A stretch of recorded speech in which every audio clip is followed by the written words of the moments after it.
Hi friends, আবার হাজির হয়ে গেলাম আমি নতুন একটা রেসিপি নিয়ে, ভেজিটেবল পরাঠা। তো চলুন দেখে নিই কী কী লাগবে আমার ভেজিটেবল পরাঠা বানাতে।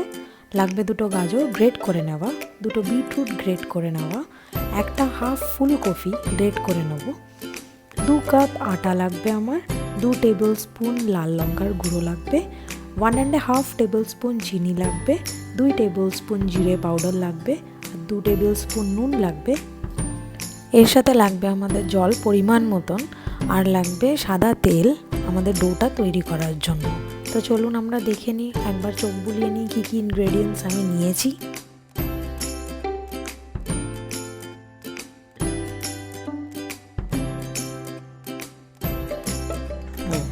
এইবার আমি একে একে সব গ্রেড করে নেওয়া ভেজিসগুলোকে মিক্স করে দেবো আটার সাথে। এখন যেহেতু শীতকাল, তো আপনারা নিজেদের চয়েস মতন ভেজিটেবলস নিতে পারেন এখানে। আর স্পাইসেসগুলো যেমন লাল লঙ্কার গুঁড়ো আর জিরে গুঁড়ো, সেটা আপনাদের টেস্ট অনুযায়ী আপনারা নিতে পারেন। এবার একে একে আমি স্পাইসেসগুলো এর মধ্যে অ্যাড করে দিলাম। অ্যাড করার পর ভালো করে আমরা মিক্স করব। যেহেতু ভেজিটেবলসগুলো অনেক জল ছাড়বে, তাই জন্য আমরা মাখবো। মাখার পর যদি জল লাগে তখনই আমরা এর মধ্যে জল দেব। যেমন আমার খুবই সামান্য পরিমাণে জল লেগেছে। দেখুন একটা সুন্দর ডো মতন তৈরি হয়ে যাচ্ছে।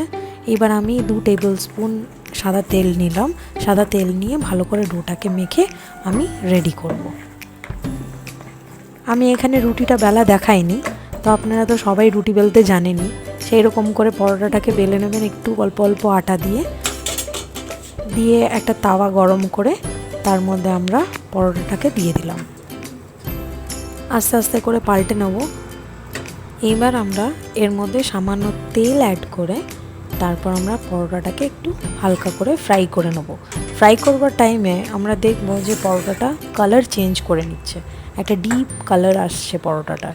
তখনই আমরা বুঝবো পরোটাটা ভালোভাবে রেডি হয়ে গেছে আমাদের। আপনারা চাইলে এটা পরোটাটাকে ঘি দিয়েও ভাজতে পারেন, তাতে আরও বেশি টেস্টি হবে। আর যদি চান বাচ্চাদের জন্য বানাতে, তাহলে এর মধ্যে লঙ্কার গুঁড়োটা অ্যাড করবেন না।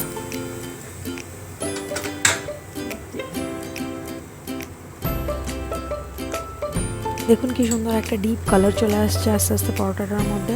আপনারা চাইলে পরোটাটা এমনিই খেতে পারবেন, আর যদি চান তাহলে দই বা রায়তা দিয়েও খাওয়া যায়। আমার তো পরোটা রেডি হয়ে গেছে। তো আপনাদের রেসিপিটা কেমন লাগলো অবশ্যই ট্রাই করবেন আর আমাকে জানাবেন। আমার চ্যানেলটাকে লাইক, সাবস্ক্রাইব ও শেয়ার করবেন। Thank you, bye by.